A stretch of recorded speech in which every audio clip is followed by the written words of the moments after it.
Olá, eu sou Letícia Amaral, sou sócia da Amaral e Asbeck Advogados e vice-presidente do IBPT, o Instituto Brasileiro de Planejamento e Tributação. Seja muito bem-vindo, seja muito bem-vinda ao Dincast, o podcast tributário que ajuda empresas e empresários a se tornarem líderes de mercado através da inteligência de negócios aliada a questões jurídicas. Todos sabemos, ou deveríamos saber, que as repercussões da chamada tese do século estão gerando para as empresas bilhões de reais em créditos tributários. E no episódio de hoje, que vem para celebrar o 20º episódio do Dincast, falaremos sobre como 74% das empresas ainda não resgataram os créditos de PIS e COFINS a que têm direito. Esse é provavelmente o episódio mais importante dessa temporada, pois fala sobre um tema que está em trâmite na Justiça há décadas e que finalmente foi finalizado e está gerando grandes oportunidades para empresas do Brasil. Então, se você procura entender melhor a tese do século e as oportunidades para a recuperação de créditos tributários para a sua empresa, escute esse podcast até o final.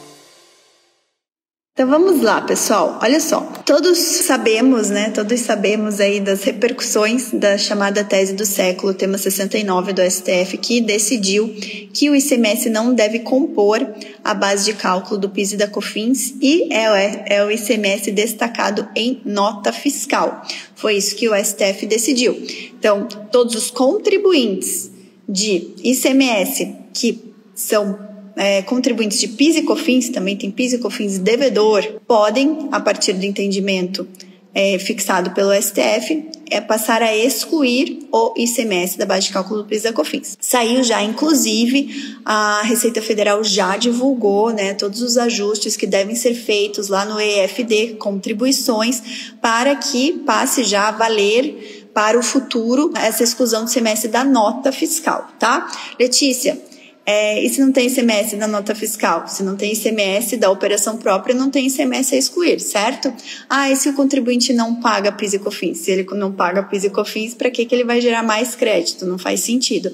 Letícia, e o ICMS da substituição tributária? O ICMS da substituição tributária, também os tribunais já entenderam que normalmente já se exclui esse ICMS na apuração do PIS e COFINS, então não tem o que mais excluir nesse ICMS, ok? Então o que a gente vai falar hoje é justamente e unicamente o ICMS destacado nas notas fiscais que, a partir do entendimento que ficou consolidado agora no fim do mês de maio, todos os contribuintes já podem, independente de ação judicial, podem excluir, tirar o ICMS destacado em nota fiscal da base de cálculo do PIS e da COFINS. Tá? E aí, gente, o que mais que é relevante em relação a isso? Independente do regime tributário, lucro presumido, lucro arbitrado e ali, normalmente no lucro real também daqui para frente já vai fazer toda essa diferença, certo? Letícia, e em relação ao passado, Receita Federal também já divulgou lá quando ela trouxe agora na semana retrasada, quando ela trouxe o novo manual do EFD Contribuições, do chamado SPED Contribuições, ela também já colocou todos os ajustes, inclusive na semana passada, na terça-feira, nós demos uma aula, a doutora Maiara Cristina Mello Lobo deu uma aula só sobre isso na nossa comunidade, tá? Hoje eu vou falar só um pouquinho da oportunidade, do que essa chamada tese do século trouxe de oportunidade de recuperação para as empresas, tá? Antes do julgamento do tema 69, havia um cálculo prévio por parte da Procuradoria-Geral da Fazenda Nacional, de que uma vez que ela perdesse essa tese chamada tese do século, haveria aí um prejuízo para os cofres públicos de cerca de 250 bilhões de reais, tá? Esses foram dados que foram divulgados lá em meados de 2014, sem a gente saber exatamente de onde esses dados foram coletados. E aí, o que nós fizemos dentro do IBPT, tá? Lá no finalzinho de 2018, a gente atualizou, logo que saiu a solução de consulta 13 da COSIT, falando, deu toda aquela discussão, falando que não era o ICMS destacado, que era o ICMS efetivamente pago, trouxe um sistema de cálculo, e naquele momento a gente utilizou os parâmetros da COSIT 13 e elaborou um estudo dentro do IBPT, tá? Do IBPT, Instituto Brasileiro de Planejamento e Tributação. Acontece que agora, com o término do julgamento do STF, nós pegamos aquele estudo que a gente já tinha feito e a gente atualizou de novo, fizemos um novo estudo. Estudo sobre o impacto da exclusão do ICMS da base de cálculo do PIS e da COFINS, tá? Com base nesse estudo, o que foi feito? Foram levantados os processos, as ações judiciais que estavam em trâmite tá? E foram feitas mais algumas análises e nós chegamos dentro do IBPT a uma estimativa total de que o impacto econômico desse tema, né, desse tema 69 para os cofres públicos é da ordem de 358 bilhões de reais. Então, um pouquinho mais de 100 bilhões a mais do que foi divulgado lá pela PGFN lá atrás, tá? Então, lembrando, né, repercussão da decisão, então, os contribuintes, mesmo que não tenham ingressado em juízo com ação, né, ingressado com ação judicial para pedir a exclusão do CMS abaixo de cálculo no PIS da COFINS, não precisam mais ingressar, podem ajustar aí o seu SPED, fazer os ajustes conforme a Receita Federal divulgou, fazendo as retificações devidas e podem recuperar esses créditos a partir de março de 2017 para frente, tá? Então, já houve ali toda a publicação da PGFN falando que não vai mais recorrer, que não precisa entrar mais com ação judicial, e a gente estava esperando uma instrução normativa que não veio, mas veio, as instruções vieram direto, né, na atualização do programa do SPED Contribuições, tá? E aí, o que acontece? A Receita ainda não alterou a IN 1911, tá? A IN 1911 de 2019, ela fala acerca dessa questão da exclusão do CMS abaixo de cálculo do PIS da COFINS, só que no entendimento anterior à consolidação do STF, né? Então a Receita entendia que era o ICMS efetivamente pago, tá? Estávamos esperando um ajuste dessa IN, até agora não aconteceu. Independentemente desse ajuste, já temos os parâmetros para seguir em frente. A partir do dia 16 de março, a partir do dia 15 de março, inclui o dia 15 de março de 2017, ok? Então, o que mais que vem falando? Então, 358 bilhões, tá? Sendo que desses 358 bilhões, a maior parte, por isso que eu falei 74%, ou seja, 264,6 bilhões, ainda não foi utilizada pelas empresas.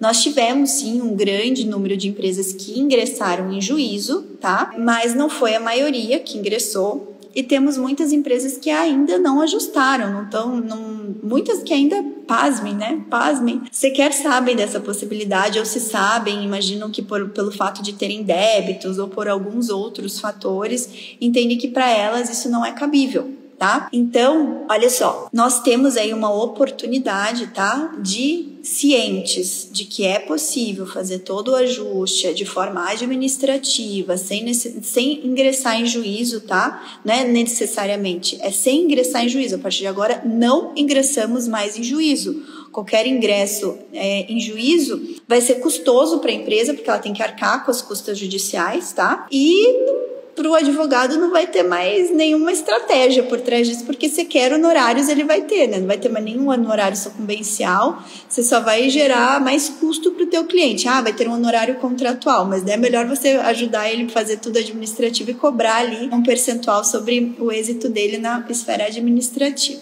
tá? Então, tem sim uma grande oportunidade sendo gerada para todos que militam aí na área tributária, de identificar. O que vocês precisam identificar? Contribuintes de ICMS e contribuintes de PIS e COFINS, tá? Porque precisa ter ICMS destacado em nota e precisa ter PIS e COFINS para recolher, né? Então, se a empresa tiver dívida, levanta o crédito, porque todos os créditos tributários, eles servem para quitar débitos também.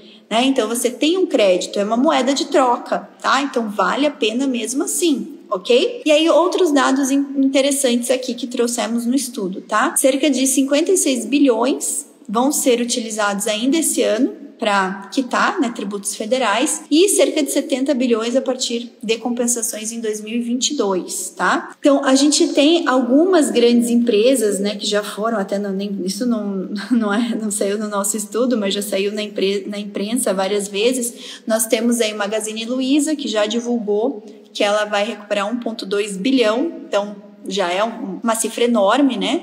Só de uma empresa.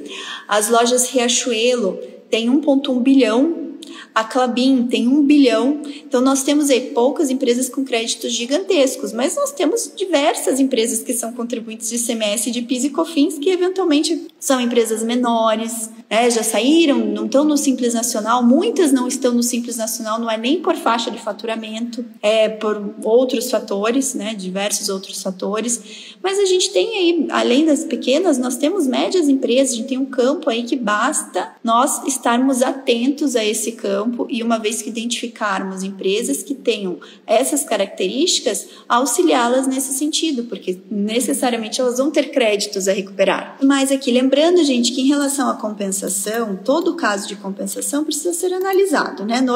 Qual que é a regra geral? Você consegue compensar esses créditos de PIS e COFINS com quaisquer débitos de outros tributos federais, com as exceções que a própria lei traz, né? Então, por exemplo, a lei traz uma exceção de que você não pode compensar para as empresas do lucro real aqueles regimes de estimativa, né, as estimativas mensais, isso não é possível compensar. Você não pode fazer a chamada compensação cruzada, né? O que é compensação cruzada? Utilizar créditos de PIS e COFINS para compensar com débitos de contribuições previdenciárias. Contudo, isso só para créditos anteriores à entrada em vigor do E-Social, tá? Que o E-Social ali em 2019, né, ele acabou se consolidando para quase todas as empresas, mas créditos levantados de períodos anteriores não podem ser utilizados com débitos de períodos anteriores, tá?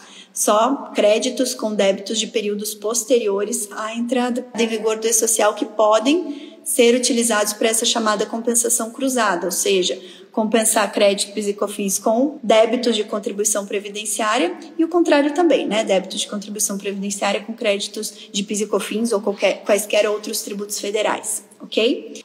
Nós levantamos que caso não fosse deferida essa modulação dos efeitos pelo STF, ou seja, se o STF tivesse possibilitado a recuperação dos últimos 5 anos, esse volume de crédito teria subido de 358 para 587 bilhões. Então, a gente viu assim que no final das contas ficou uma decisão equilibrada, né, tanto para o fisco como para os contribuintes, de forma que a gente chegou assim muito próximo de um ganha-ganha, certo? Então, em 2014, foi divulgado pela PGFN esse volume de crédito de 250 bilhões, tá? A partir disso, nós utilizamos para atualização dali para frente, ok? E chegamos aí analisando até mais um contexto de outros, né, do volume de decisões judiciais, a gente chegou em 2021 com esse volume total de 587, quase 588 bilhões de reais, na verdade. Tá? Chega muito próximo de 588 bilhões. Daí a gente fez essa estimativa das compensações, tá? Depois vocês vão ver as tabelinhas aqui das estimativas das compensações, os reflexos econômicos, então chegou também a conclusão de que não houve um reflexo econômico ruim, né, para o país, pensando aí na arrecadação de um volume total, né, não tivemos aí um reflexo econômico ruim, porque a arrecadação federal sempre cresceu em volumes muito maiores do que esses créditos que eventualmente o fisco vai ter que restituir o contribuinte, tá? Então, na conclusão, gente, ficou bem claro assim que o STF ele modulou a partir de 2007 justamente, né, para chegar numa decisão mais ou menos num ganha-ganha entre contribuinte e fisco. A gente já vinha assim defendendo há muito tempo que não tinha como o STF falar que o ICMS a ser excluído da base do PIS e da COFINS seria o ICMS efetivamente recolhido, como era o entendimento da Receita Federal. Isso, do ponto de vista jurídico, não tinha como defender essa tese da Receita Federal, isso já vinha sendo analisado e julgado desde a primeira instância desse processo que culminou no tema 69. Mas a modulação dos efeitos dessa decisão a partir do julgamento efetivo, que foi lá em 2017, passou a ser algo totalmente viável, né? Porque a partir de 2017 a gente teve esse boom de ações judiciais e que realmente com esse boom, se fosse pegar ali quem entrou com ação judicial no dia 16 de março de 2017, se não tivesse havido a modulação, poderia fazer jus aos 5 anos anteriores.